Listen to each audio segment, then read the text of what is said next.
The success rate of a lion's hunt is about 25 out of every 100 attempts. For the great white shark, it is around 50. For the eagle, even less. The most efficient hunter on the planet is not a documentary predator or a beast with fangs. It is an insect. It weighs less than a paperclip. It lives beside the nearest pond and catches its prey in midair with a precision that, according to some records, exceeds 90%. In certain measurements, it reaches 95. No large animal even comes close. The dragonfly, a creature most people see as beautiful and harmless. Today, we are going to see how a machine the size of a finger became the most precise hunter in the entire history of life on Earth, and why it has been doing this for 300 million years. Dragonflies are one of the oldest groups of flying insects on the planet. Their ancestors appeared during the Carboniferous period, more than 300 million years ago. To understand the scale of that, dinosaurs appeared around 230 million years ago. Flowering plants appeared about 130 million years ago. Dragonflies were already flying over the earth when there were no flowers, no grass, and no birds, only ferns, horsetails, and swamp forests, and they were different. During the Carboniferous, atmospheric oxygen reached 35%. Today, it is 21%. Insects breathe through tracheae, tubes that run throughout the body. More oxygen meant a larger body was possible. The result was Meganeuropsis, an extinct relative close to modern dragonflies, with a wingspan of up to 70 centimeters, almost the length of an adult human arm. It was the largest flying insect that has ever existed. The first time I saw a reconstruction of Meganeuropsis in a museum, it made me uncomfortable. We are used to seeing a dragonfly as a bright little point beside the water. 300 million years ago, it was something the size of a hawk. Oxygen levels fell, the giants disappeared, but the body plan survived. 4 wings, hemispherical eyes, grasping legs, an aerial hunt. Today, around 6,500 species of the order Odonata are known, including dragonflies and their closest relatives. They live on every continent except Antarctica, from the tropics to the subarctic. The design was so effective that evolution barely had to retouch it. The entire body of the dragonfly is a set of tools sharpened for one single task, killing in the air. The eyes, 2 compound spheres with between 25,000 and 30,000 individual lenses take up almost the entire head. Their field of vision is close to 360 degrees. The dragonfly sees above, below, in front, behind, and to the sides all at the same time. Its only blind spot is a narrow strip behind the back of the head. Around 80% of the dragonfly's brain processes visual information. These are not eyes with a brain. This is a brain eye, a machine built around vision.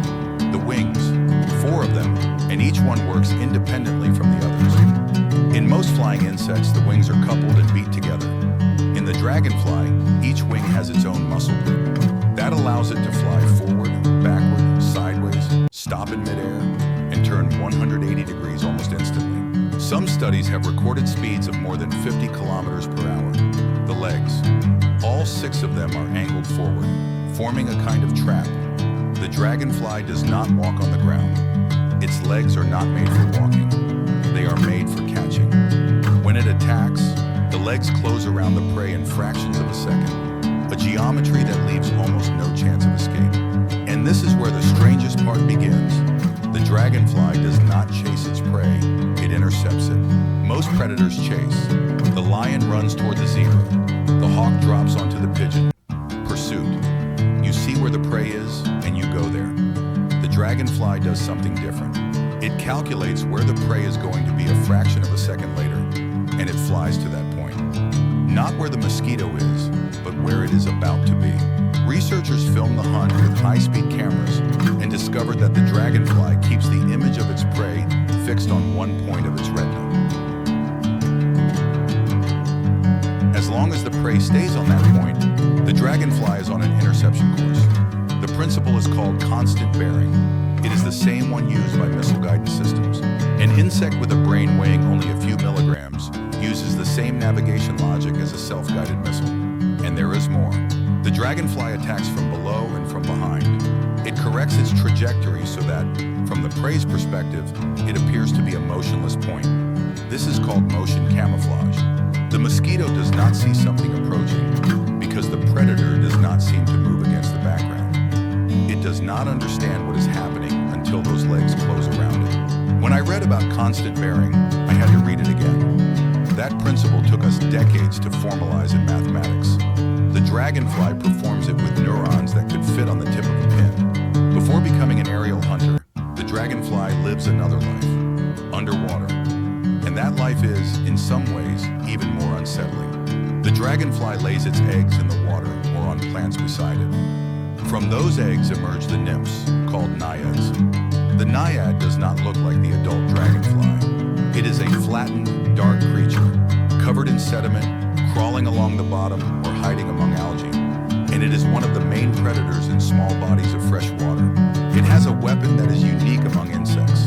The lower lip, the labium, folds beneath the head like a spring-loaded mechanism.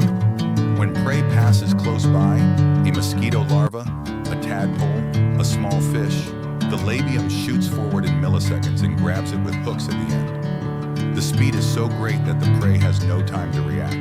It is the underwater equivalent of what the adult dragonfly does in the air. Instant capture, with no margin for error. The naiad does not actively hunt. It is an ambusher. It remains motionless for hours, camouflaged in the sediment or among the roots of aquatic plants, waiting for something to move within range of its labium. When that happens, the strike is so fast that it often cannot even be seen with the naked eye. Only the result. The prey is already caught between the hooks. The naiad lives in the water from a few months to 5 years, depending on the species. During all that time, it grows, molts, and hunts. It goes through between 10 and 15 molts before it is ready to leave the water. Some naiads of large species catch young fish even bigger than themselves. They are not easy prey for anyone. Their exoskeleton is hard, their reflexes are fast, and if they are attacked, they bite. And one detail surprised me. Naiads move by jet propulsion. They suck water into a rectal chamber and then force it out backward in a sudden burst.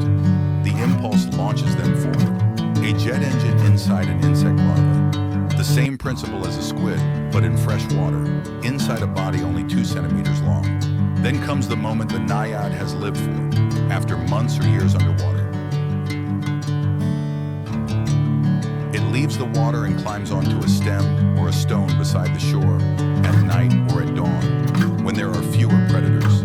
It anchors itself. The dorsal shell cracks open. From that crack, the adult dragonfly slowly emerges, wet, soft, with its wings folded. It pulls itself out of its old skin, hangs upside down, and waits. Hemolymph is pumped into the veins of the wings. The wings unfold millimeter by millimeter, then dry and harden. It is one of the most vulnerable moments in the life of any animal. For hours, the dragonfly cannot fly, escape, or defend itself. A bird, a frog, a spider, almost anything can eat it.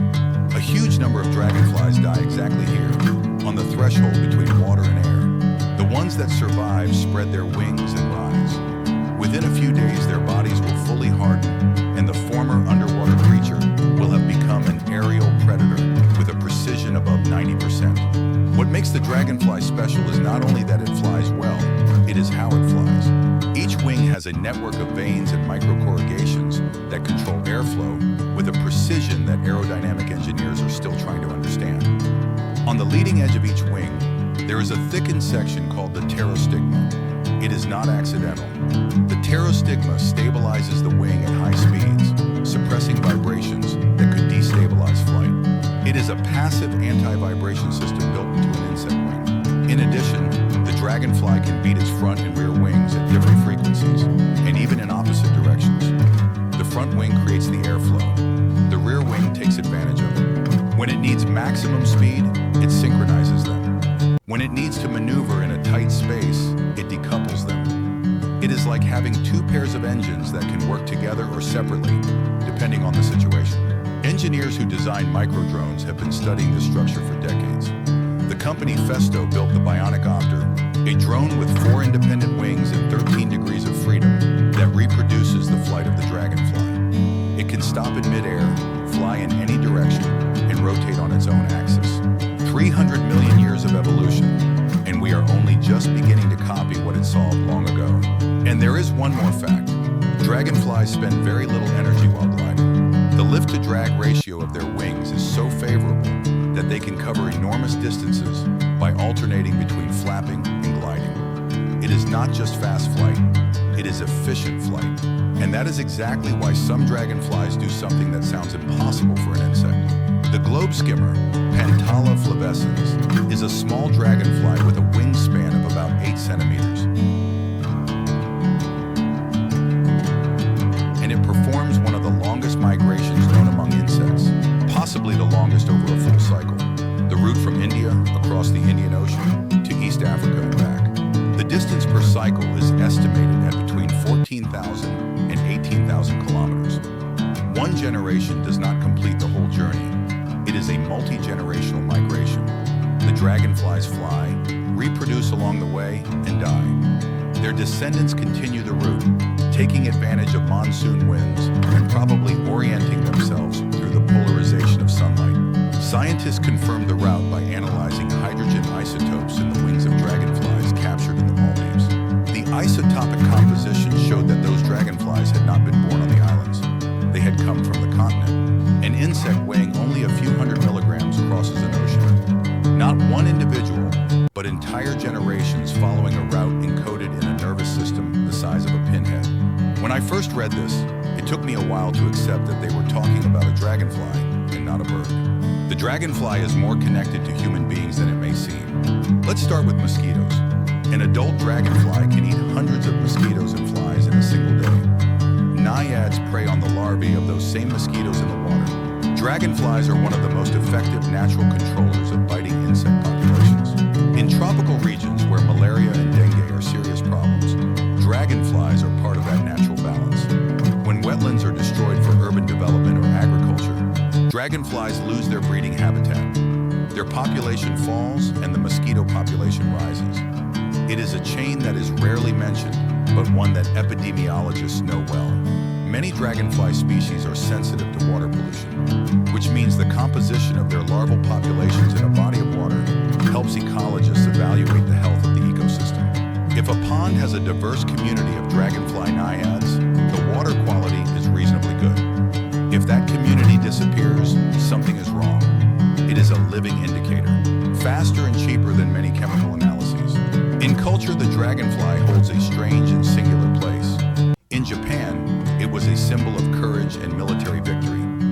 One of the ancient names of Japan is Akitsushima, the island of dragonflies. Samurai engraved them on armor and helmets because, in Japanese tradition, they were seen as symbols of advance and triumph. In Europe, the relationship was different. The dragonfly was associated with witches and demons, the same animal, an emblem of bravery in one culture, a creature of evil in another. More than 90%. In some measurements, 95 out of every 100 attacks end with prey caught. Not because the dragonfly is strong, but because it reaches the exact place before the prey understands that it is being hunted. The lion fails, the shark fails, the eagle fails too. But this creature with a needle-like body and transparent wings has turned the air into an invisible net. Each eye gathers almost the entire world. Each wing corrects its balance. Each leg waits to close like a cage. And behind all of that, there is no magic. Only millions of years of selection, water, mud, oxygen, failure, and survival. First, it was a nymph hidden at the bottom of a pond. Then it broke through its old skin, waited helplessly at dawn, and if it survived, rose above the water like a new machine. The next time you see a dragonfly resting beside a river, do not look at it as a shiny ornament. Look at it for what it truly is, one of the most precise hunters life has ever designed. It was here before the dinosaurs, before the flowers, before us. And perhaps when our